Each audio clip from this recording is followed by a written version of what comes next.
What's up, everybody? I'm John Middlekauff. You know what I need you to do. Subscribe to our YouTube channel. We got content for days reacting to every NFL game all the time, every single day. Subscribe, like the videos. Let's go. Okay, let's do a little Middlekauff mailbag. At John Middlekauff is the Instagram. Fire in those DMs. Get your questions answered here on the show. At John Middlekauff, Instagram. Fire in those DMs. If the Seahawks O-line plays like it has been, which has been better since we got our right tackle back, and Geno takes what the offense gives him, the defense under Mike has been great.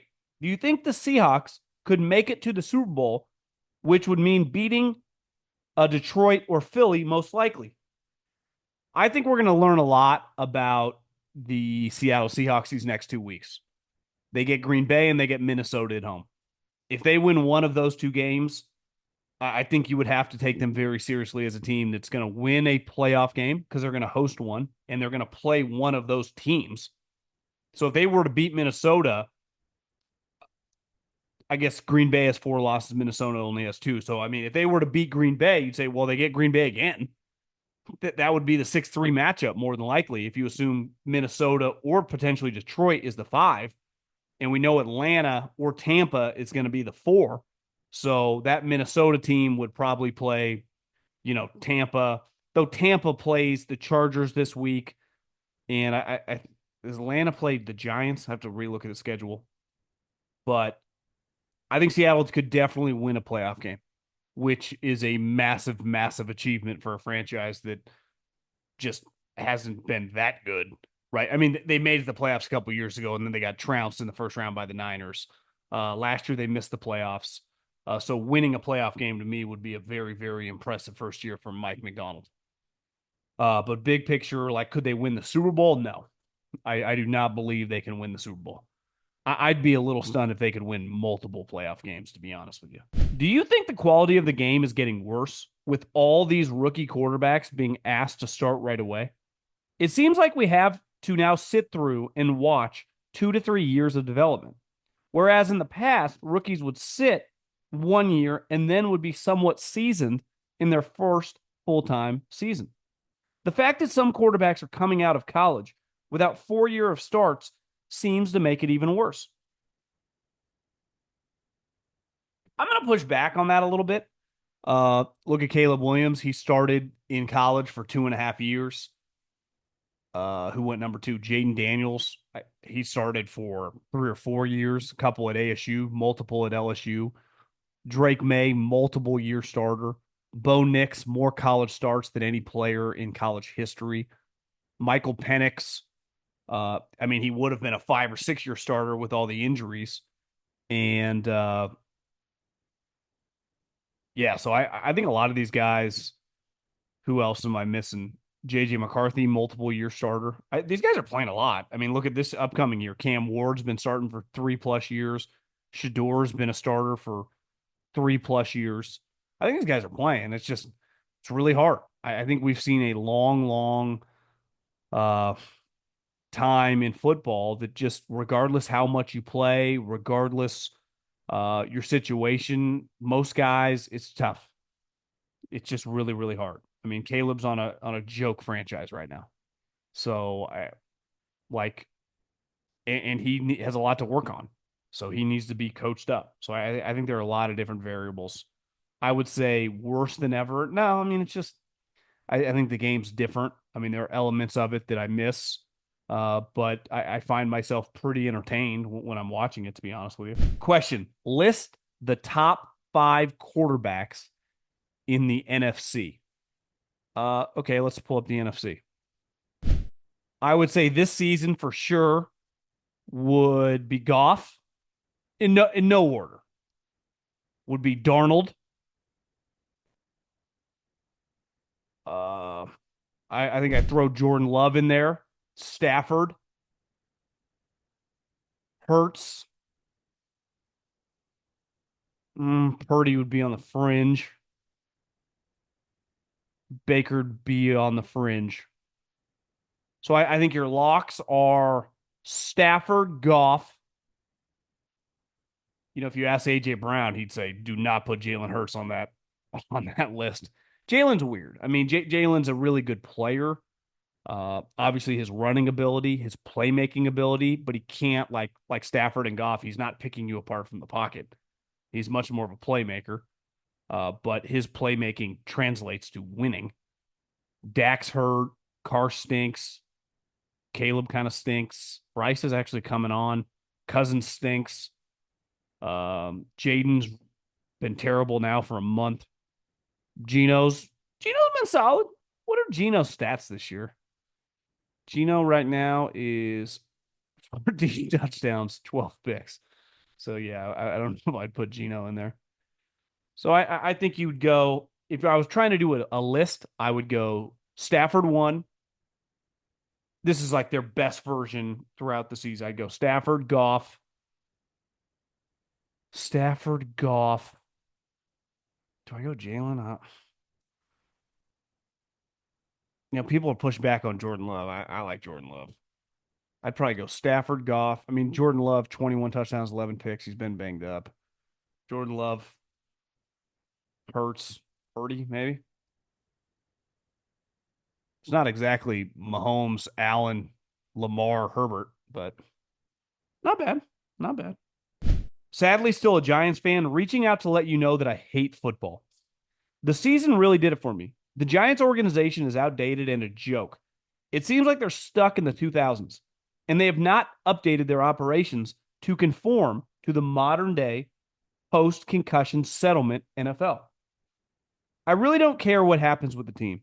If they draft a quarterback, he will likely be a bust because the team and the culture is awful. Going to take a full year off of football, and we'll check back in during 2026 to see if things have improved. I think you have a valid point of, think about businesses that don't adapt properly. And we saw a lot of them, like anyone who was kind of my age that grew up in the 90s and then through the 2000s. What changed dramatically, in the early 2000s, right? The internet. And as that pivot happened that decade, a lot of companies got lapped and destroyed, right? I mean, one of the most famous ones is Blockbuster had the opportunity to buy Netflix, right? I mean, and when you can't pivot as things are changing, I use this analogy or this example a lot, but radio is just in so much trouble because of the way the consumer now operates. The phone is how we listen to stuff, connecting to our car when we get into it. And that has wiped out country, or not country, but just music radio, whatever music, country radio, rock radio, hip hop radio, even talk radio has dramatically changed because we stream talk radio. I mean, the biggest show in America is not a radio show anymore. It's Joe Rogan, which is a podcast. So I just think that the Giants have the success. They're an old school organization. They're almost like a country club for those of golfers out there. There are some country clubs that when you walk into that are very, very old school. You take your hat off, your shirt has to be tucked in at all times. And that's just a very old school way of doing business in the golfing world. And whether it's Olympic Club, whether it's nice country clubs all over the country. And then there's this new age of clubs, and they are the most expensive. One right down the street from me where a bunch of, famous rich people are members. It's called Silverleaf. There are no dress codes. You can do whatever you want. You can wear whatever you want. You can listen to your music as loud as you want. And it costs $500,000 to get in. All these discovery properties. There's one in Palm Springs. There's one in Nashville. There's one in Montana. There's one, it's the famous one in the Bahamas that if you follow golf, that like Justin Thomas and Ricky Fowler and all those guys went to. No rules. You know why? Because the modern day consumer, I got no problem if I have the money paying for it, but I don't want any rules and regulation of what I want to wear. I'm coming here to have a good time. This isn't a business meeting. I'm coming to kick it, hang out, have some cocktails, and play golf. And I think football, there are always going to be elements of discipline and seriousness, but obviously the world has changed. And I think it's been very, very difficult on the Giants to figure that out. I don't have all the answers, but I hear you, and I feel your pain. Question for the pod. What do you think about McCarthy being the next head coach of the Bears? Assuming Mike gets fired from the Cowboys, I think he would be a good fit. He's won everywhere he's gone, and as long as the team has good players, Dak and Aaron, they have had some of their best seasons with him as their coach. And he's used to a meddling front office, and most coaches wouldn't want to deal with that. Let me know what you think. If Mike McCarthy's available, I am 100% with you. The Bears should be all over him. How could the Bears do better than Mike McCarthy? It's why I think Mike Vrabel makes a lot of sense. A guy that's been a head coach, a guy that's had success, and a guy that knows how to win. And McCarthy, even different than Vrabel, same thing. Guy that's been a head coach, a guy that's now won multiple places, and unlike Vrabel, a guy that can coach the quarterback, and quarterbacks play well under his watch. I think it's starting to feel more and more like Jerry's going to keep Mike. So I would have said a couple weeks ago, guarantee he's fired. After Jerry's comments about just listening to people talk, maybe Mike comes back. As a Vikings fan, would love to see Darnold stay, but more than likely he won't. How does a tag and trade to the Seahawks sound? Seattle gets a better quarterback and for a long time future, and the Vikings get draft capital and build for the future. I definitely think that would be on the table. I would say this. If you tag and trade him and choose not to keep him, the amount of pressure that JJ, anytime you're starting quarterback in the NFL, there's a lot of pressure. It's part of the business. It's a difficult spot to be in, and it's just hard. And most guys fail, right? And relative, right? Don't become high-end players. JJ McCarthy, if they do this tag and trade, he'll just be compared to Sam Darnold. And I think that's an extremely risky move for Minnesota. The whole point of football is to find a good quarterback. Whether you draft a guy and find them, like the Packers did with Aaron Rodgers, or the Patriots did with Tom Brady, the Chiefs did with Patrick Mahomes, whether it's signing a guy in free agency, like the Broncos did with Peyton Manning, like the Raiders did once upon a time with Rich Gannon, like the Saints did with Drew Brees. However you acquire him, it doesn't matter. Whether the guy falls in your lap with the last pick in the draft like Brock Purdy. But once you get a guy who's pretty good and you can win games with, you got to figure out a way to keep him. Now, I understand it's a business and you don't just give every one the most money possible. But are you telling me that if I could sign Sam Darnold right now to, let's just say, the Kirk Cousins contract? What was Kirk Cousins' contract? Like 4 years, $160 million, and I think he got $100 million guaranteed. Like if he got 4 years, $180 million. Here's the deal. 4 years, 180, average salary of $45 million, signing bonus $50 million, guaranteed at signing 90, total guarantees 100. I mean, if you're a Vikings fan, would you do that right now? So you basically got him for 3 more years. It's like, what about JJ McCarthy? Well, if Sam gets hurt, we just have an insurance plan, and our backup quarterback makes a couple, $2 or $3 million, and we got one of the best backup quarterbacks in the league. We didn't plan on this happening, right? Unlike the difference here is the Falcons went all in on Cousins, and then they drafted Penix. And then they find themselves in this situation of like, what do we do? Can we bench him? Like, listen, our plan was to go with J.J. McCarthy. It's why we drafted him. And we got a bridge quarterback. And then that bridge quarterback, who once upon a time was drafted number 3 overall, threw 38 touchdowns and led us to the NFC Championship game. So we extended him. We still got the rookie quarterback, who's a second-year guy coming off a knee injury, and we'll just figure it out as we go. That's a good problem to have. Like, their problem is a good problem to have. The Falcons created a problem. The NFL season is rolling along, and the contenders are separating from the pack.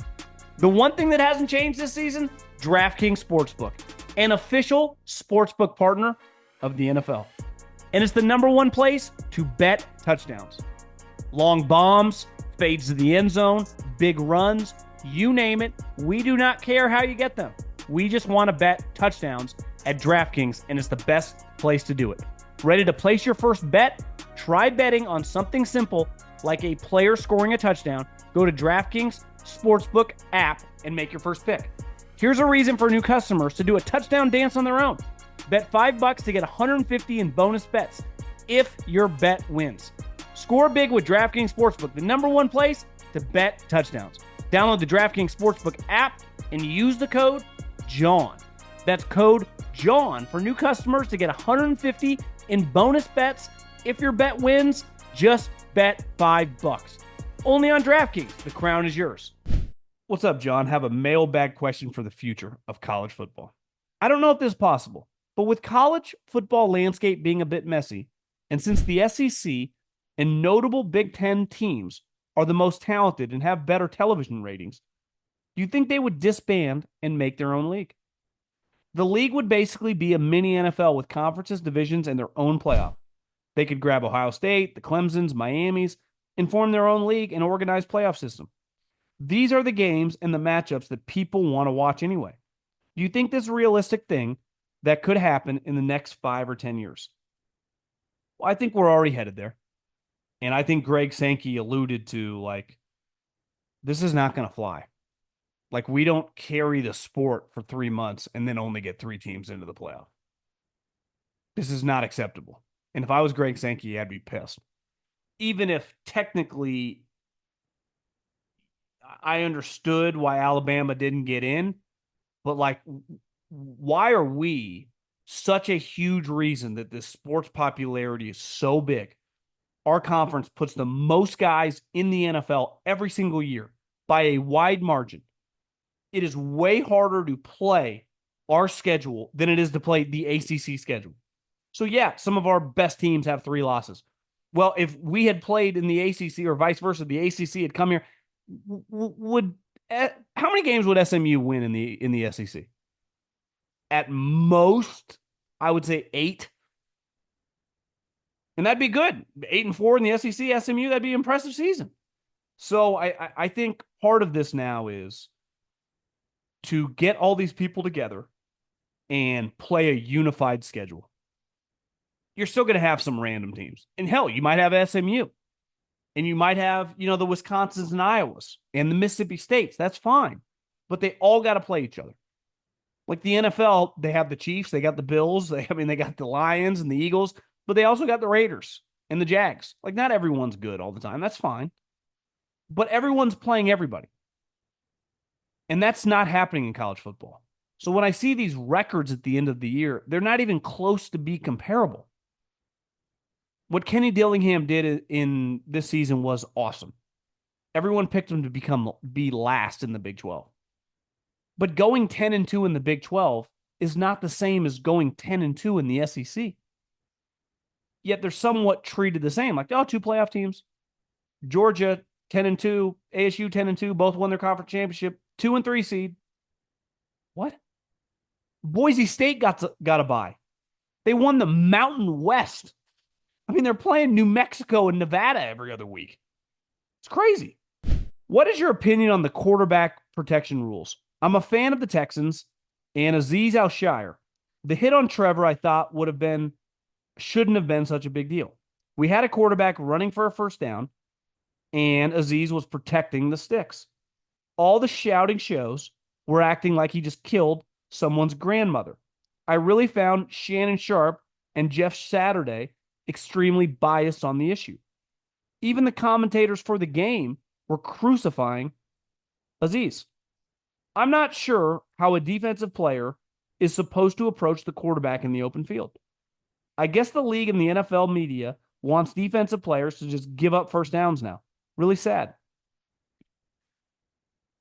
I think anytime you see, the crazy part is if Trevor Lawrence would have got right up and been fine, anytime a guy's knocked out, the result of the hit then becomes way worse. You see salacious hits in college and the NFL, and if the guy's fine, it's not that big a deal. But when a guy gets carted off, the reaction, amplifies 10x. which is kind of stupid, but it is what it is. I've said over and over that the violence taking it out of defenders, like they all know the rules now. Nobody is trying to hurt anybody. That used to not be the case. That is clearly the case now. Everyone is attempting to play within the rules. But these quarterbacks get paid all the money, they get all the fame, and they take no risks. So in any business, it's like, wait, these guys get all the rewards, yet they take no risks. And if I cross the line, I get suspended, I get docked without pay. That never happened. Trevor Lawrence isn't even good, and they gave him $200 million. You start getting this, off kilter of this situation where these quarterbacks, like Trevor Lawrence's role in the NFL is, I would say, borderline irrelevant. Like if he never played another snap, it would not matter. And I do believe, like, I completely understand protecting quarterbacks because Josh Allen, Lamar Jackson, Herbert, you name them, top 15 quarterbacks. The league needs them for television ratings, and that's where everyone makes their money. So I get trying to protect them. I do think the quarterbacks have taken advantage of the situation. Dan Campbell went viral a couple weeks ago because St. Brown said on his podcast that he told the team that Caleb Williams fakes, goes out of bounds, and cuts back in. And essentially, when he does that, hit his ass as hard as humanly possible. And I saw these people on the internet like, oh, he's so dirty. Dirty. He's literally telling him, if he fakes going out of bounds and cuts back in, hit him like you would any other player. And it's like, of course they should. Trevor Lawrence running in the open field. He's 6'6", 230 pounds, and he runs like a 4.6. This notion of like, oh, it's a late hit. It's so easy for every fat ass on their couch to say that. I don't think he was trying to hurt the guy. I think it was much more of a bang bang play than anyone said. I do think it has become outrageous, the protections on the quarterback in terms of them taking advantage of that. So, yeah, do I think he should have been suspended for 3 games? I don't. Give him a 1-game suspension, be fine with me. My question is, what would it take for you to go back to the NFL? There is no way. I wouldn't go back to the NFL. One, I'm not going to get the opportunity, and 2, there's just life's too good, make too much money, and I'm too good at this. I'm not even trying to be arrogant or whatever. I'm not leaving this. Got too good of a thing going. So there's just 100% zero chance. I have no aspirations. I like doing this more than the NFL. Side question. What would your quick unofficial head coaching top 5 ranking? Mine is Andy Reid 1, McVay 2, Shanahan 3, LaFleur 5, Jim Harbaugh, LaFleur 4, Jim Harbaugh 5. I would take Jim Harbaugh over LaFleur. You could make the argument that you could take Jim Harbaugh number 2. Now, he hasn't been in the NFL recently, and I know he doesn't have a Super Bowl like Sean McVay. But I think Jim Harbaugh is as good as it gets. I think he's going to go down when it's all said and done as one of the greatest coaches of all time. I don't think anyone. I would probably rank him McVay, Shanahan, LaFleur, or Shanahan, McVay, LaFleur. I would definitely have LaFleur the third out of those 2 to be your cup of tea. Kyle's. I feel like Sean's a little happier. Kyle's a little angrier. Should the Cowboys call the Vikings about J.J. McCarthy? Cowboys just gave Dak Prescott $200 million. So, no. Plus, the Vikings wouldn't trade him. Even if they would, it would cost a lot to get him. Am I the only one going crazy off all these flags? Watching the Rams and Bills, it's a flag on every big play. If the receiver has a small push off the cornerback and the cornerback grabs his arm and doesn't let go, that's just football, not a flag. What do you think? As long as the defense doesn't have a legal contact first, then it should just I'm in total agreement. Like, these are physical 6'1" to 6'3" guys that run 4.40s. So when they're running right next to each other, there's going to be contact. And honestly, there's going to be a little pushing and shoving. You cannot call pass interference or defensive holding on every big fucking play. In my issue, and it feels like this for the last half decade, the amount of defensive penalties that are called on the secondary, obviously some are egregious and some have to be called. But it feels like more than not, the majority of these calls, I would lean ticky tack. Like I get it. Back to the Alshire thing. When there is a big hit, people freak. That's kind of just the world we live in. Everything is like overreaction. The Alshire thing, obviously, when you see the hit, you go, damn. And then after a while, you're like, listen, it's football. He slid late. He hit him one in his shoulder. The guy got knocked out because he hit the ground. But I get it. It becomes a controversial issue. Why these defensive penalties are not more controversial for the NFL is insane. The amount of defensive holding in the red zone on like 3rd and goal from the 7-yard line. It's like automatic first down at the 1.5-yard line. It's like, what are we doing? It's crazy. So I hear you. Big fan of the pod. I was watching Penn State, Oregon and the Big Ten championship and thought Drew Allar possesses a lot of traits I'd like to see in an NFL quarterback. Big arm, great arm talent, good size, good enough athlete, just needs to refine some of his game. I'm wondering what your thoughts are on him. When Colin and I were talking about this, I know this. I would take Drew Allar every day of the week and 100 times on Sunday before I would think about wasting any draft pick on Quinn Ewers or Carson Beck. So coming into the season, those two guys were talked about like number 1 overall picks. Obviously, neither of them are now. But Drew Allar's pretty polarized because he can be, I would say, a little hit or miss with accuracy. But in terms of his size, he made some explosive plays. Obviously, the last pass, the interception that lost them the game, was pretty bad. There was a pass to Warren on the trick play where they had Warren line up a tackle and the tackle line up a slot receiver, and Warren's wide open, and his accuracy is a little hit or miss. But listen, Josh Allen's accuracy was pretty shitty in college. You know who else is pretty inaccurate? Lamar Jackson. So if you can coach a guy up, you can improve that area of the game. From a toughness standpoint, from a playmaking standpoint, I was really impressed with Drew Allar in that game. Accuracy is something that is like, to me, his biggest question mark, assuming that he checks all the boxes. Good guy, team leader, characters, all good. I would find him as a very intriguing prospect. He's a risky one, though. For every Josh Allen that works, or Lamar Jackson, who becomes very accurate in the pros and becomes a better player than they were in college. Lamar was the excellent player in college, too.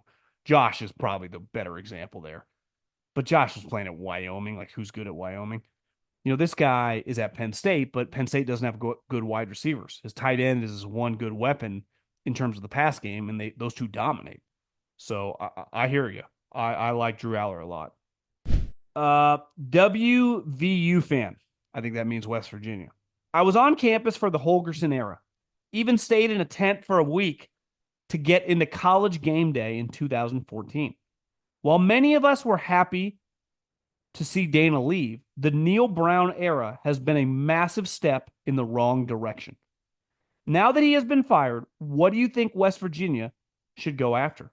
I know a natty is probably out of the reach with our recruiting limitations, but I feel with the right coach, a Big 12 championship is a reasonable goal. I think part of being a fan of a program like this is you got to be realistic about your options. And like, you're not swimming in the deep end of the pier, right? Whoever the Kirby Smart is, whoever, like when Georgia hired Kirby Smart from Alabama, whoever the top coordinator is. And you could argue, is there even really one right now? Kenny Dillingham is a super hot name. The problem is he's from here, and I don't think he's leaving right now. So you go like Fresno State. Who did they just hire? This guy Entz, who was at USC but had coached at North Dakota State for a long time and won championships. So can you look at a program like App State is down and they fired their coach, but a program like that and go, can we steal an up and comer, like essentially what Nebraska did when they hired Scott Frost. Now, again, it backfired, but is there a situation like that? Boise, Washington State was really good till the last 3 weeks when they kind of imploded. Or do you go after a coordinator? And, you look around, you go, well, who are Kirby's coordinators? Bobo's his offensive coordinator. You're going to hire Mike Bobo. You go Alabama, Ryan Grubb is DeBoer's guy, but he's at the Seahawks. Uh, Ryan Day, Michigan, like those programs don't really have a top guy. Could you hire a guy who's in a little trouble, right? Like Luke Fickell, but it's like, is Luke Fickell a fit at West Virginia? I don't know. I don't have a great answer for you. I know those jobs, they're very specific. You got to find a guy who just works. And I don't know West Virginia that well in terms of like the type coaches, like who you guys are talking about on the message board, but let's just use the West Coast. Washington State and Oregon State, I think, are good examples. If you get the right coach at those programs, like they can win 9, 10 games. What did Oregon State do? They hired Jonathan Smith. Now, granted, Jonathan Smith was an alumni. When did Washington State really hit the ground running and get back on the map? When they hired Mike Leach. Like I'd kind of go renegade. When they hired Mike Leach, he had got fired for putting what's his name in the electrical tent, right? Craig James's kid. So I would try to just, to me, West Virginia feels a little like a renegade program. Rich Rod, Holgerson. Like I need a guy a little close to the edge. So I don't know who that, like when I close my eyes, who fits that mold. There's not a guy that jumps out to me. I would say Lane Kiffin would, but like he's not leaving Ole Miss for West Virginia. But like that version, give me a guy who kind of doesn't give a shit. Kind of like Bob Huggins, Holgerson, Rich Rod. I need a guy like you got a little bit of an uphill battle at a program like that. It's not a bad program, but you're at a disadvantage financially against the big boys. My question is, how are NFL scouts that are employed by NFL teams truly judged? It seems as though whenever a high-profile college football player comes out to the NFL draft, half the scouts, through the media, approved of his draft grading, and half the scouts disapprove of his draft grading. At the end of the day, or at the end of the year, how are scouts truly judged by their work performance? Also, what are your views on tattoos? I think some people obviously pull them off well. I don't have any, but I wouldn't look good at them. I'm jealous of guys that can pull it off. So I would say I don't really have a view on tattoos. Like I don't really care. Not something that crosses my mind. Uh, but some people look bad with them. So I think your body type really matters. Speaking as a guy, and I guess as a girl too. Like tattoos can look awesome and they can look terrible. I would say this. Let's use a salesman as an example. If you work as a sales guy for a company, it's very easy to judge your performance. Or Maria, she's in real estate. Like, how much money did you generate this year? What was your last 3 quarters? If we have a quota, did you hit it? Did you fly by it? How much money are you bringing in? Which then equates to how much money are you making? You're incentivized to sell more, right? Well, as a scout, I think you're really judged on how close you are with the front office. So do the GM and the coach like you? Because if they do, and your scat and like your evaluations are kind of hit or miss, then it doesn't really matter. And you will keep the job and you won't get fired. You could be, and I've known a lot of these guys, excellent evaluators, like really good, like 90+% hit rate on your evaluations on pro and college players. And if a GM or a number two, the assistant GM turn on you and don't like you for whatever reason, which is natural in any corporate setting, you just butt heads, we don't see eye to eye, whatever, we don't get along, you're screwed. So it's sad because, knowing how much time these guys put in, how much time you spend driving around school to school, uh, how much energy and effort most guys put into this, it doesn't really matter how good you are. It really doesn't. I think unlike coaching, where it's very black and white, like this guy's a good position coach. Look at his unit. This guy's a really good coordinator. Look at his unit. In scouting, it's much more subjective. And to me, it mostly comes down to personality. Like, do you get along with the people you work with or not? Because if you do, you keep a job, which is kind of sad, but that's kind of how the NFL works. I've noticed throughout the season that a lot of teams tend to keep games low scoring for the first two quarters, then offenses explode in the second half. Why is this? I noticed, for example, during the Browns-Broncos game last Monday night that Nick Chubb was essentially benched for the second quarter as they couldn't get him going. Then they utilized him more in the second half. Do teams adjust their game plan for certain personnel at halftime, essentially scheming new plays for them to get more involved with the game plan? I forget who said this. It was a defensive coordinator in college. But he said, what makes a good coordinator is when you think about the week, you spend all week game planning to get ready for that team's place. And then once the game starts, usually that team is running stuff you haven't seen. So it's kind of a feeling out process. But the reason you spent all that preparation as a coach and your staff coach the players up is because in the second half, that team then goes back to what they do. Because the first 15 plays or the first quarter are usually plays that were created or schemes that were implemented that week to try to take advantage of that team. And sometimes it doesn't work. It's why, like, usually if you watch a team's first drive in the NFL or college is really good. You go right down the field. I think Kirk Cousins, they scored on their first drive in Atlanta. Well, why is that?